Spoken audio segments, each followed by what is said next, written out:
Okay, class, let's start chapter 23. Now we did jump a little bit, but we go into the GI system, and then we'll come back to cardiovascular. So the GI system in a nutshell, again, watch that video in my YouTube channel that shows you a nice little overview of the GI system. But basically, it starts in the mouth. The teeth do mechanical breakdown of your food. And then it goes down to the esophagus, stomach. You have accessory organs such as the liver, gallbladder, and pancreas. Then they go into the small intestine where nutrient absorption takes place. Then it goes to the large intestine, then the sigmoid colon, rectum, and then out the door. Okay, and of course we're going into details of each and every single system here. All right, so what is the function of the digestive system? It's to intake food, that's called ingestion. Digestion, which is the mechanical and chemical breakdown. Absorption, uptake of nutrients, that happens in the small intestine. Compaction, which happens in the large intestine, absorption of water, consolidation of ingestible residue. And defecation, which will happen in the rectum, elimination of the feces. Okay, so ingestion occurs in the mouth, digestion, mechanical, the teeth, chemical breakdown, stomach, small intestine, absorption, small intestine, compaction, small intestine, large intestine, and defecation, rectum. All right, so the alimentary canal, it goes all the way from your tube, from your mouth, all the way down to the anus. Remember I was telling you when we did neuroanatomy and neural development, that tube used to be, or the opening used to be one, and then obviously it differentiated from the mouth to the anus. So the GI tract is the stomach and intestines. And then there's the accessory organs such as the liver, gallbladder, and pancreas. All digestive organs play integral roles in the life-sustaining process of digestion. You have the mouth, the tongue, you have the parotid glands, sublingual glands, submandibular glands, which will release saliva, and saliva will help break down the food and basically form a bolus. Okay. And it also has a little bit of amylase and lipase to help break down the starches and the fat. Then it goes down into the oral pharynx, goes down to the esophagus, and it goes to the stomach. And the stomach has rugae, strong muscular contractions that will pound the food, and basically the hydrochloric acid will help break it down. It sits in here for about 3 hours, and slowly it will be released via the pyloric sphincter into the small intestine. Now, during that time also, the gallbladder, the liver, and the pancreas will contribute their digestive enzymes to help break down. Basically, we want to break down the food into glucose. We're going to break down protein into amino acids, and then we're going to break down the fat into smaller molecules that can be readily absorbed through the bloodstream. Most nutrient absorption takes place. It goes from the duodenum, jejunum to the ileum.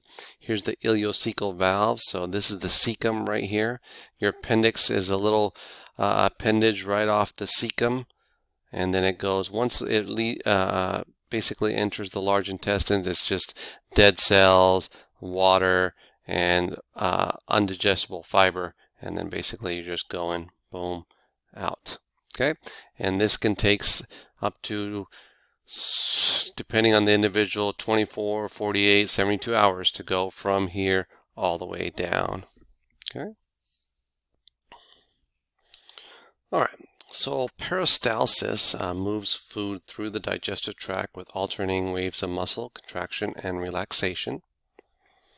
Even if you were to eat upside down, because of the strong muscular contractions, food will still end up in the stomach. So here's a good little flow chart. The digestive processes are ingestion, propulsion, mechanical digestion, chemical digestion, absorption, and defecation. So what does propulsion mean? Propulsion is basically when you're swallowing. So you're going to take a bite of the food, and it's going to go chew, chew, chew. Okay, then it's going to go to peristalsis, and peristalsis is going to occur in the esophagus and into the stomach, small intestine, and large intestine. Where do nutrients get absorbed? Nutrients in water to blood vessels and lymph vessels, water to blood vessels and large intestine. Okay? Mechanical digestion occurs in the mouth. It occurs from the churning of the stomach, and it occurs by segmentation in the small intestine. Okay? Now, this is a very important slide. The general anatomy, there are 4 layers in the digestive tract. So make sure you know these 4 layers, and then when you look at the small intestine model, then you'll understand it. But the first layer is the mucosa, the epithelium, simple columnar, okay, simple columnar epithelium. Then you have the lamina propria, which is loose connective tissue, and then you have a muscularis mucosa, which is smooth muscle. Then you have a submucosa, which is loose connective tissue with vessels and nerves. You have a muscularis externa, which is smooth muscle with propulsion and mixing. And you have an inner circular layer and an outer longitudinal layer that will help with segmentation. And then you have the serosa, which is areolar tissue topped with simple squamous mesothelium. So here's a nice little diagram of that. So if you look at that, again, stratified squamous epithelium, and the reason that stratified squamous, I'm sorry, I had mentioned simple columnar, but it's stratified squamous because it needs to resist the abrasion that occurs from the food that we eat. Then you have lamina propria, then muscularis mucosa, and then you have the submucosa. Okay. And this is the esophagus, so that's why the esophagus has stratified squamous epithelium. Because remember, when you eat, like a Dorito, imagine a Dorito, if this wasn't stratified, it cut through the delicate lining of the epithelium, so we need something that can withstand abrasion, and stratified squamous epithelium is very good for that. Then you have the muscularis externa, which is the inner circular layer, and then the outer longitudinal layer, and then you have the most distant layer, which is the serosa right here. Okay, and again, you have the enteric nervous system, which is basically the nervous system for your GI system. There's a mesenteric plexus and a submucosal plexus right in here. Okay, and then of course you have the parasympathetic ganglions. So remember, this is your rest and digest, so that we should definitely have parasympathetic ganglions throughout our GI system. Here's another view of it. You have vast blood supply. You have the artery vein. Okay. Then you have the mucosa, then the submucosa, then the muscularis layer, and the serosa. Again, it's innervated extensively from the central nervous system. The enteric nervous system, which is called the ENS, it's a nervous network to the esophagus, stomach, and intestines. We also have a submucosal plexus and a mesenteric plexus. That's why there are some things, sensations that you feel, butterflies in the stomach, a knot feeling in your stomach, that we can't control because of these ties to the parasympathetic division, submucosal plexus, and the central nervous system. Circulation, the digestive system has a vast amount of circulation. The foregut is innervated by the esophageal arteries, the celiac trunk. The midgut is supplied by the superior mesenteric artery. The hindgut is supplied by the inferior mesenteric artery. And also we have a huge hepatic portal system. In the peritoneum, we have mesenteries, which are connective tissue sheets holding abdominal viscera in place. The posterior and anterior mesentery are 2-layered membranes that may hang freely or connect organs together or to the abdominal wall. If you were doing the cat dissections, you would be able to see these mesenteries easily. We have a lesser omentum, which extends from lesser curvature of the stomach to the liver, and then we have a greater omentum, which hangs down like an apron from the stomach's greater curvature. The mesocolon is mesentery of the colon.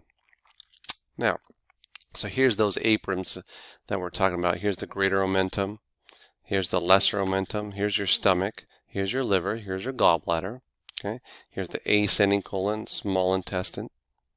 Okay, so you just kind of put that into perspective. So basically, this would just hold it in place. Okay. Remember when we did the muscles and people say that, oh yeah, we can do soft tissue to your psoas. Remember, your psoas is deep to all this stuff. There's no way that you can move this apron, small intestine, all this out of the way. All you're doing is just massaging your intestines. Okay. So what are humans? We talked a little bit this in class, but carnivores have no digestive enzymes. So basically they basically rip, bite, and swallow. And the pH in their stomach is about 1, so they can get rid of all that bacteria. Humans, and herbivores have digestive enzymes in their saliva. So we have to chew our food and swallow. And we can't eat raw meat, otherwise we're going to get sick. So that does lead to the theory that are we really meant to eat meat because we have to cook our food, otherwise our bodies can't handle it. Maybe a little beef tartare here and there, but that's not a lot. You couldn't have a huge meal of just raw meat. You would get extremely sick. So keep that in mind. Now let's talk about the first part of the GI system, and that is the mouth. And we have mechanical breakdown of food. So you have the oral buccal cavity right here. You have oral fissures. You have the cheeks and the lips. Here's this little thing called the lingual frenulum. Okay. And it's the median fold attaching the lip to the gum, which is the labial frenulum. And then you have the lingual frenulum. So sometimes babies are born with their tongue tied, and they would snip the lingual frenulum right here. Okay. And then we have a palate. Remember up here you have the hard palate, and then we have a soft palate that includes the uvula. And really the uvula, regardless of what Cardi B says, is really there to keep your food in place so that it doesn't go down the wrong pipe until you're ready to swallow there. Okay, so again, there's the vestibule right there. You have the superior labial frenulum, which ties your lips to your mouth. Then you have the inferior labial. Here's your lower lip. You have sublingual and submandibular. This is where salivary ducts come out, so saliva will come out of there. There's the uvula, soft palate. There's your tongue. Here's your palatine tonsils that some of you had removed when you were a child because they are responsible for immunity and fighting off bacteria and viruses. But if you have chronic bacterial infections, these can get swollen, irritated, so they remove them. We don't remove them as much as we used to in the past because of better antibiotics. It's another visual. This is black and white. This one's nice in color. There's the tongue. We talked about taste, and again you have more taste buds on the posterior, but really your salty, sweet, bitter is all mixed in here. Umami or savory is all mixed in. You can't say that one part of the tongue is just dedicated to sweet or salty. It's all over. Okay, the foliate papillae. You have the fungulae papillae. So all these little sensors every time you eat will basically help you taste your food. And then here's the palatine tonsils that can get infected. You have lingual tonsils. And then here's your epiglottis up here that should shut so that food doesn't go down the wrong pipe, as we call it. Here's the tongue, how it sits at the base, intrinsic muscle of the tongue. Here's your buccinator. Here's your first molar. You have a styloglossus muscle here. You have a hypoglossus muscle here. Genioglossus muscle, basically that controls the tongue. Here's your hyoid bone that gives you an idea of the attachment. So your hyoid bone is attached to your tongue. Remember, the hyoid bone is the only bone in the body that doesn't attach or have another attachment to another bone. It's really held together by soft tissue and muscles. Again, the tongue, the body, anterior 2/3. The root is the posterior 1/3. The lingual frenulum is the attachment to the floor of the mouth. Okay. There's the tongue. There's the epiglottis. Hey, here's medical terminology for you. What is sphenopalatine ganglioneuralgia? That's a brain freeze right there. Brain freeze. All right.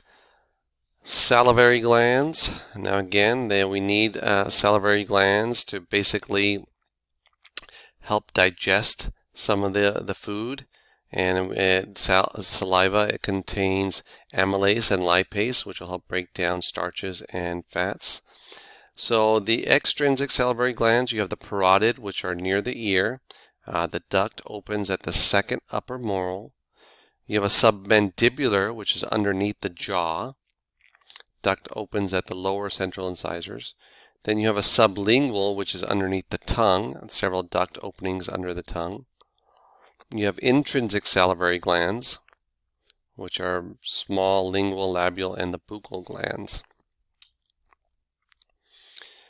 Now the salivary gland has a tubulo-acinar structure, which is what this means.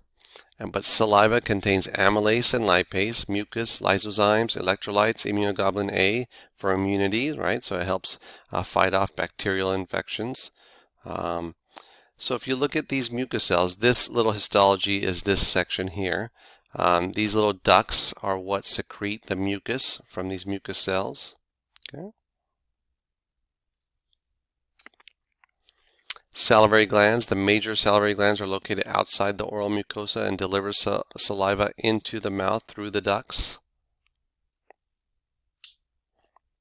Now we go to the teeth because we need mechanical breakdown of the food that we eat, so also referred to as dentition. Okay.